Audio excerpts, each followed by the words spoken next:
I bought this Volvo for $1,600 and I plan to sell it for $7,000. The next thing I need to address on this car is these seats, and as you can tell, they are absolutely garbage. I got these new seat skins from a junkyard for $40, so we're going to swap these onto the car. I'm already familiar with the process of taking off these seat leathers because I already did so at the junkyard, so this process was a lot easier the second time. Underneath the driver and passenger seats was the one place I didn't get a chance to clean, so now was my chance. To remove the leather from the seat, you have to undo this screw that connects the seat controls to the seat.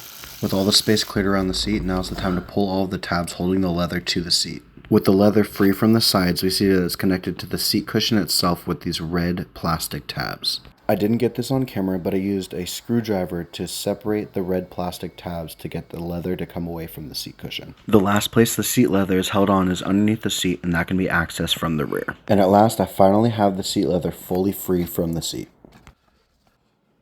Bye, Felicia. Here's what the old seat and the new seat look like side by side. To remove the leather from the back of the seat, we have to first remove the headrest. There's two releases in the back of the seat that you have to push down on, and with both pushed in, you should be able to pull the headrest out. We also need to pull off this piece of plastic that controls the lumbar adjustment. From there, we can start loosening the seat back from beneath the seat. It's connected to itself on both sides.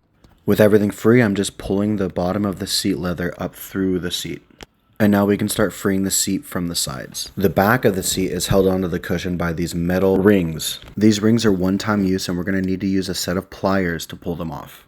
These rings attach a plastic cylinder within the seat leather to a metal set of bars that go through the seat foam. As I get each metal ring removed, I start pulling the seat leather up, similar to how you would take off a shirt.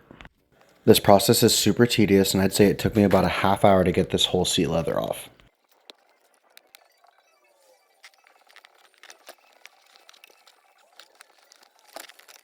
And now we've got the leather for the back of the seat also removed.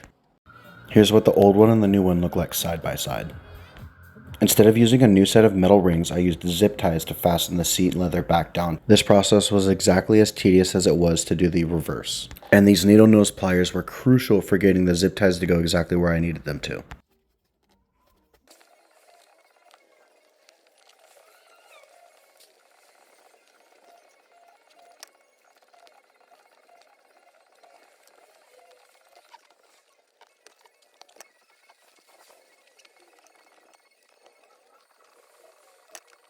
And here's how everything turned out for the first seat back.